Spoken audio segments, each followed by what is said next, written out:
8 August 2025, Kampot Province, southern Cambodia, near Bokor Mountain.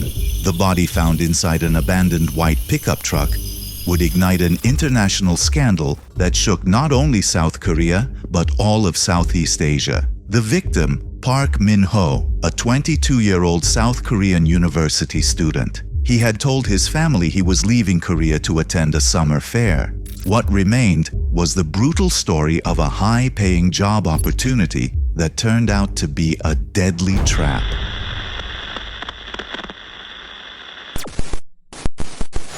As soon as Park Min-ho landed in Phnom Penh, he was abducted by individuals posing as company staff. He was taken to one of the criminal compounds, facilities with prison-like conditions where victims are forced to work in online fraud operations. The criminal's demand was clear. He was to become part of a global cyber scam network targeting victims across the world. Min-ho refused to participate in this vile operation, and that act of resistance cost him his life. According to witnesses, he was beaten so severely that he could neither walk nor breathe. South Korean authorities later confirmed that he died from traumatic shock. This was not just a murder. It was a horrific display of the organized crime networks deeply rooted in Cambodia. The incident wounded South Korea's national pride and sparked a wave of public outrage. Bokor Mountain, where Park Min-ho's body was found, is famous for its misty peaks, scenic roads, and the old French colonial Bokor Palace. For travelers in Southeast Asia, Cambodia, known for its lively capital Phnom Penh and the coastal city of Sihanoukville, was once one of the region's most vibrant destinations. It was even wealthier than South Korea in the 1950s, but behind this charm lies a dark infrastructure that has become a key gateway for global crime. On the outskirts of the once quiet seaside town of Sihanoukville, massive concrete compounds have risen, structures tainted by allegations of fraud, abuse, and exploitation. It has now become a cybercrime hub where kidnapped victims are forced to steal money from people around the world. So how did Cambodia transform from a shining tourism hotspot into a barbed wire cyber scam center? Cambodia's current criminal chaos is rooted in decades of instability. In the 1970s, the Vietnam War and heavy U.S. bombardment pushed the country into a brutal civil war. When the Khmer Rouge seized power in 1975, their attempt to turn Cambodia into an agrarian utopia led to the deaths of roughly 1.5 to 2 million people between 1975 and 1979. This meant the eradication of nearly a quarter of the population. The genocide shattered the nation's social structure and destroyed all trust. Throughout the 1980s and 90s, in the aftermath of civil war and genocide, Cambodia struggled with poverty and instability. The legal system collapsed. Bribery and favoritism became basic survival mechanisms. Even the new democratic government formed in the 1990s failed to uproot this deeply entrenched corruption. By the 2000s, Cambodia began aggressively opening its doors to massive foreign investment from China. This attracted Chinese criminal networks that were not interested in legitimate business, but in finding a safe haven to hide their illegal operations. During this period, Chinese-born businessman Chen Zi moved to Cambodia in 2011. He founded the Prince Group in 2015, which rapidly expanded into a vast business empire spanning real estate, banking, casinos, and even aviation. But the Cambodian government didn't stop there. It created loosely regulated and physically enclosed special economic zones, especially in places like Sihanoukville. In these areas, groups like the Prince Group built flashy resorts and luxury casinos, while behind the scenes, they began operating cyber scam compounds and forced labor camps. The critical turning point came when Chinese President Xi Jinping launched a nationwide crackdown on organized crime. Soon after, Beijing increased its pressure on Cambodia in an effort to stop the outflow of illicit funds from China. As a result, Cambodia was forced to ban online gambling in 2019. Hundreds of casinos lost their primary source of income overnight. To make up for the lost gambling revenue, the very same buildings, run by the very same groups, were converted into industrial-scale cyber scam centers and human trafficking compounds. At the core of this industrial criminal system was not only the Prince Group. The rapidly expanding money laundering and cybercrime industry relied on a complex financial infrastructure created by the Huione Group. Huione Pay cultivated a clean public image by providing QR code payments in restaurants and hotels. But according to allegations by the US government, behind Huione Pay stood another entity, Huione International Pay, which was involved in laundering illicit funds.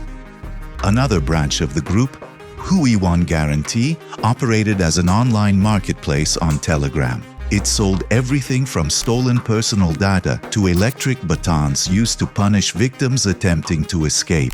This marketplace surpassed the combined transaction volumes of former dark web giants like Silk Road and Alphabet, reaching an astonishing $28 billion on its own. According to research by Elliptic, the Huione Group received more than $91 billion in crypto assets in just 5 years.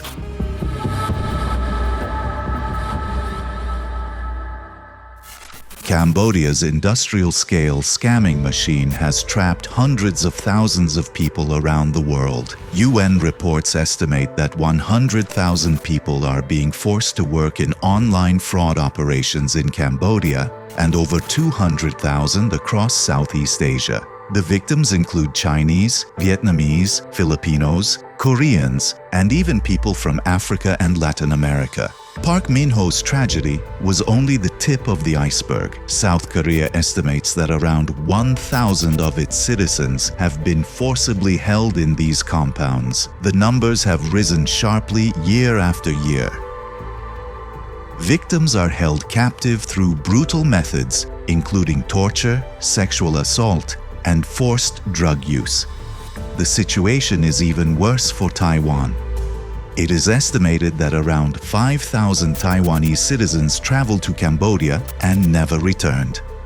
The story of a young Taiwanese woman, Yu Tang, offers another example of how these traps are set. Yu Tang received an enticing job offer via Facebook.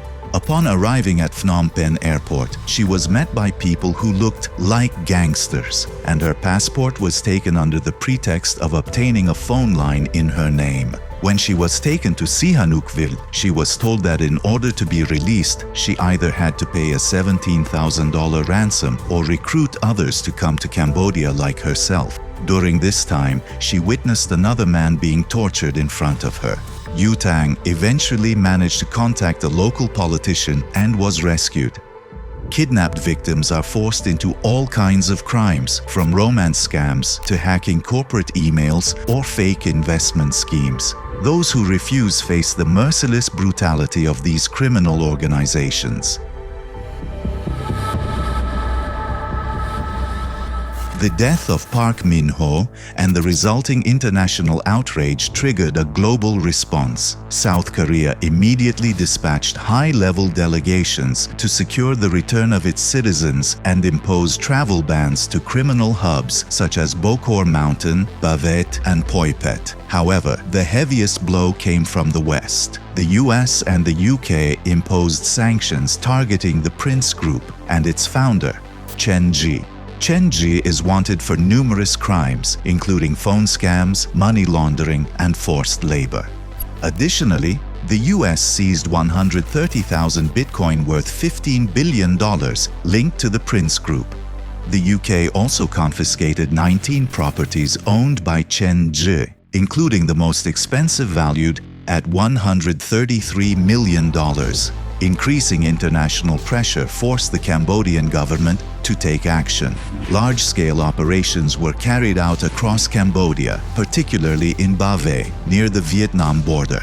In November 2025, a single operation alone led to the arrest of 658 foreign suspects. Vietnam and Cambodia conducted a joint raid on a fraud center in Bokor Mountain, arresting 59 Vietnamese suspects targeting Vietnamese victims. China also carried out multiple operations and implemented mass deportations. This crackdown caused many criminals to flee. Since cybercrime requires only an internet connection, these groups have dispersed into less regulated regions. Laos. With its long borders, dense forests, and limited government control, Laos is becoming a new transit hub. The so-called customer service centers set up here actually function as relay points for money transfers and data exchange for fraud networks. Thailand. In cities near the Myanmar border such as Tak and Chiang Rai, criminals rent houses or open small casinos under the guise of tech startups. Myanmar forced some criminals to flee, but the border regions remain a major hub. Philippines. Some groups are returning to the Philippines, once considered the true fraud empire of Southeast Asia. Sri Lanka. Weak, corruption-prone, and affected by an economic crisis, Sri Lanka has become an ideal hunting ground for Asian criminal organizations. In Colombo, they continue fraud operations under the cover of IT or blockchain companies. The online fraud industry in Cambodia has not disappeared. It has merely fragmented. The large empires that once employed thousands of workers have broken into smaller cells of dozens of people. Using VPNs, encrypted apps, and even deepfake technology, they cover their tracks, often utilizing new stablecoins like USDH created by the former Huione Group. This struggle has turned into a literal whack-a-mole game for international authorities. When one fraud center is shut down, another pops up somewhere else. Most frighteningly, these operations no longer take place in some hidden corner of the internet. Cambodia's situation is a tragic example of what institutionalized corruption can create when combined with the power of modern technology. Even as criminals relocate, as long as this industry persists, innocent victims like Park Min-ho will continue to fall into its traps.